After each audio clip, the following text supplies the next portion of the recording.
Je pense qu'on peut aussi regretter collectivement que le sujet de la rentrée, ce soit cette question de l'abaya qui occulte un peu tous les autres sujets, et notamment des sujets très importants comme le manque de professeurs, comme la place du professeur, comme le rôle que nous voulons confier ensemble collectivement aux professeurs et à l'école dans notre société. Le professeur, c'est la clé de voûte de notre école. La question, c'est aujourd'hui quelle mission on peut lui confier. Comment est-ce que on peut utiliser la relation que le professeur a avec les élèves pour résoudre un certain nombre de difficultés de notre société, et notamment les défis éducatifs sans précédent auxquels on est confronté. Je pense à la violence à l'école, je pense à l'éclatement des cadres familiaux, je pense aux addictions liées aux écrans. Tous ces sujets-là, qui sont des vrais problèmes sur le terrain pour les professeurs, eh bien, on a le sentiment qu'ils sont un peu mis de côté.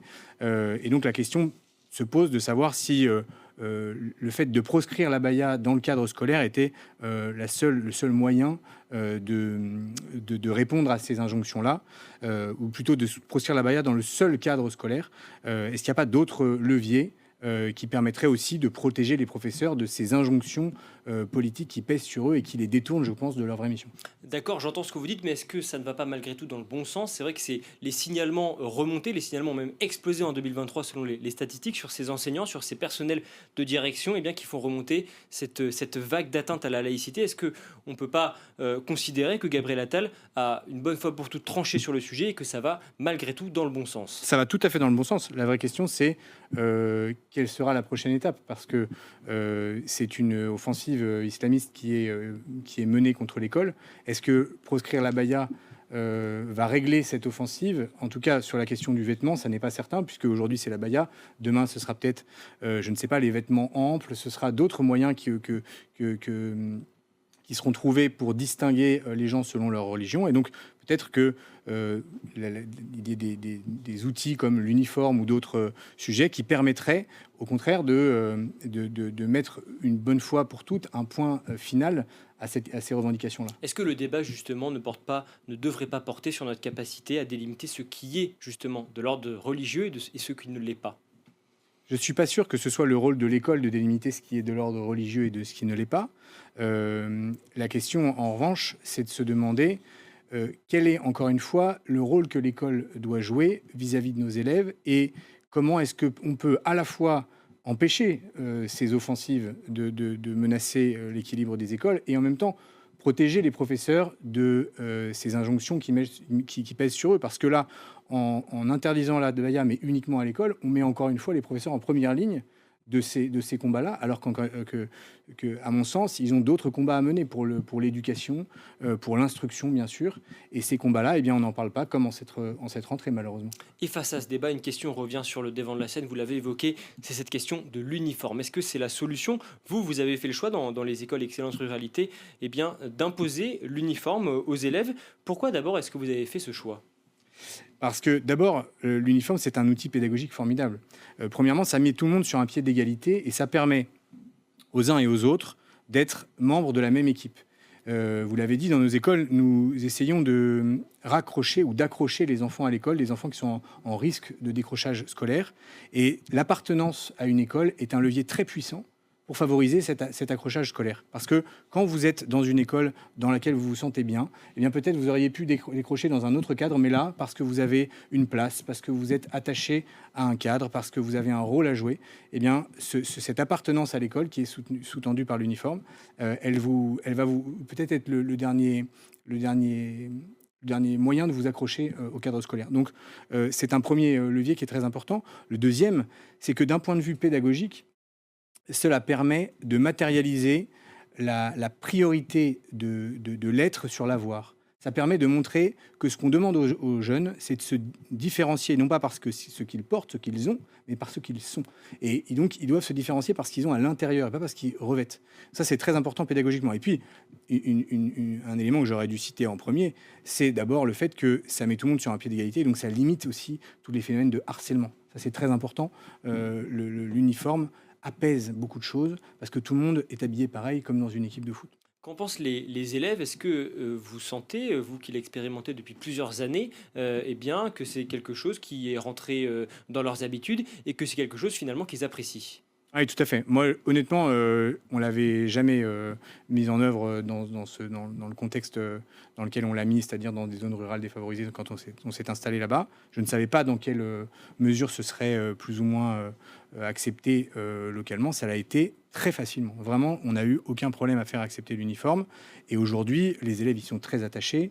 Et il y a de très belles histoires avec l'uniforme parce qu'en fait, il y a une vraie pédagogie autour de l'uniforme. On remet solennellement l'uniforme à un élève à un mois après son entrée à l'école et il décide, au moment de recevoir cet uniforme, de porter haut les valeurs de l'école dans le cadre de cette, partout où il portera l'uniforme. Donc c'est très responsabilisant l'uniforme.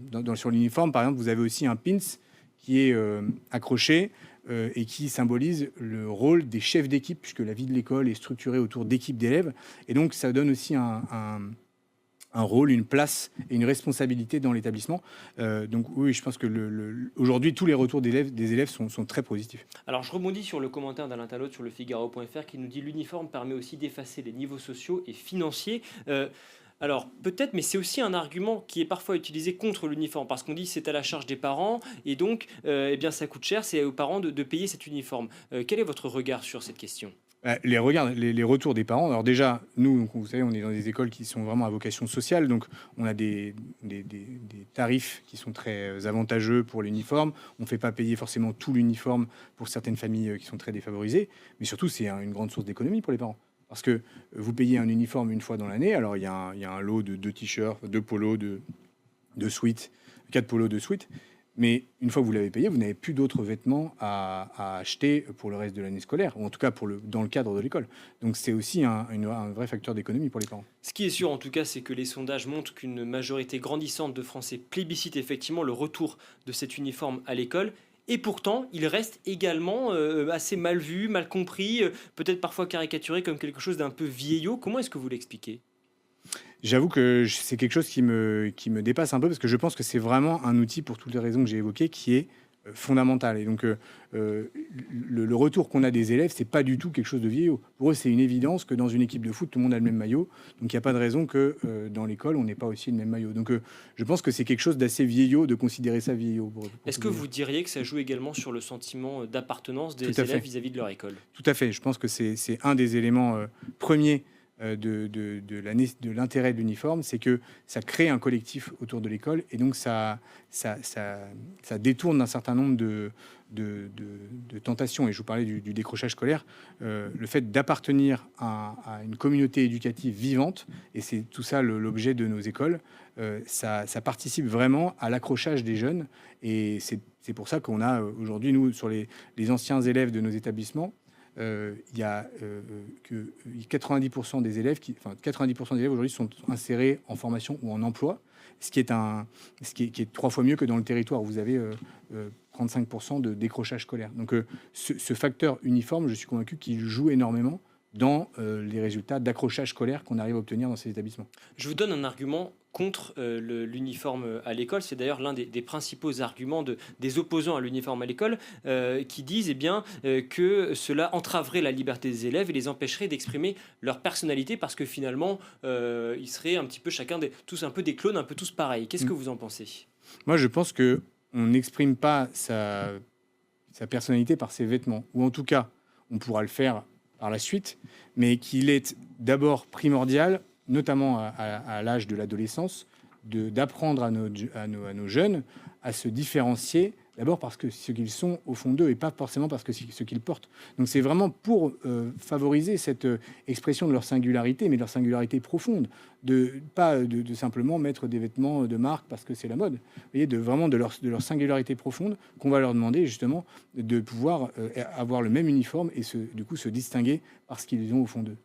Ce que disent également les chefs d'établissement, les professeurs que l'on peut interroger ici ou là, c'est que au-delà de cette question de l'uniforme, pour lutter contre l'islamisme et contre l'entre-soi religieux, il faut davantage de mixité sociale dans les établissements scolaires. Est-ce que, effectivement, une partie du problème ne réside pas dans cette question? Sans doute. Pour ma part, dans l'établissement dans lequel on est situé, il y a une très grande mixité scolaire, voire même une très grande orientation vers les enfants de milieux défavorisés, et c'est l'objectif. Je pense que la mixité scolaire est un moyen, si vous voulez, je pense que ça n'est pas une fin en soi. Je pense qu'il y a d'autres moyens de permettre la réussite de chaque enfant. La mixité scolaire, c'est un peu une manière de sous-traiter aux élèves de milieux favorisés la réussite des élèves de milieux défavorisés. Je crois que c'est un levier qui est intéressant, mais tout d'abord, ce qui fait la réussite d'un jeune, ça va être la relation qu'il va tisser avec le professeur. Cette relation qui va lui redonner confiance en lui. Cette relation qui va lui montrer qu'il a un intérêt indépendamment de ses résultats scolaires. Et tout ça, ça passe par une vision du professeur qui est, à mon sens, à repenser aujourd'hui et qui fait peut-être un peu défaut dans les interventions qu'on a pu entendre ça et là de l'exécutif en cette rentrée. L'enjeu, à mon sens, c'est de permettre aux professeurs d'avoir les moyens de passer du temps avec leurs élèves, du temps gratuit, du temps où ils vont apprendre à les connaître, du temps où ils vont apprendre ce qui se passe dans leur milieu et dans leur famille. Savoir aussi quelles sont leurs difficultés peut-être sociales ou relationnelles. Tout ça, ça va être très important pour donner confiance aux jeunes dans les adultes, confiance dans le professeur, et du coup bâtir ensuite des relations de travail plus fécondes. Et puis, ça va aussi permettre aux professeurs de jouer un vrai rôle d'éducateur. Aujourd'hui, les défis qui sont devant nous, tous les défis liés aux addictions, à la violence, font que on ne peut plus se reposer sur...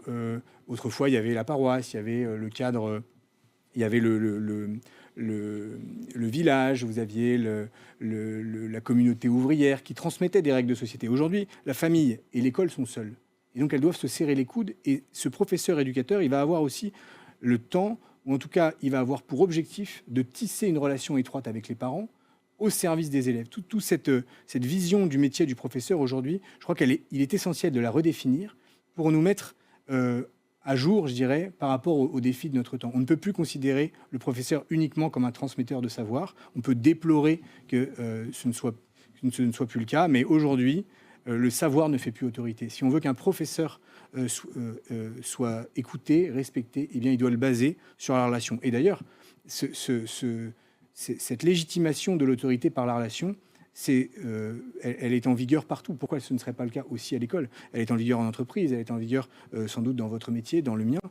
C'est par la compétence démontrée et la relation qu'on est aujourd'hui crédible. Eh bien, c'est ce vers quoi il faut qu'on tende pour revoir et changer le rôle du professeur. Sachant que tout ce que vous dites là ne passe pas uniquement par la question de l'uniforme. Non, bien sûr que non. Ça passe justement par une vision plus large qui est une manière de repenser ce qu'on va demander au professeur et donc le suivi qu'il va le faire de chaque enfant et donc le nombre d'élèves qu'il va avoir en face de lui et donc la relation qu'il va tisser avec les parents. Tout ce travail-là, il est à faire et donc on ne peut pas se satisfaire, à mon sens, d'une rentrée scolaire qui ne parle que d'abaya parce qu'en réalité, on passe à côté réellement des défis de notre école. Justement, si on se focalise uniquement sur l'uniforme, est-ce qu'on risque pas de passer à côté du problème de fond qui résulte finalement dans cette question de l'appartenance à la communauté nationale? Sans doute, mais s'agissant d'une rentrée scolaire, il me semble que l'enjeu, il est non seulement de penser, bien sûr, à créer du commun par l'école, mais au-delà de se demander, par exemple, pourquoi est-ce qu'on a plus qu'on a 13% de postes non pourvus au concours de l'éducation nationale. Quelle est la crise de sens qu'il y a dans le métier de professeur qui fait que aujourd'hui on n'arrive pas à recruter, qu'on a 14 heures en moyenne par professeur, 12 millions d'heures sur l'année de professeurs non remplacés. Donc cette crise-là, il faut la prendre à bras le corps et c'est vraiment tout l'enjeu de notre rentrée, je pense. Merci beaucoup Jean-Baptiste Noyer.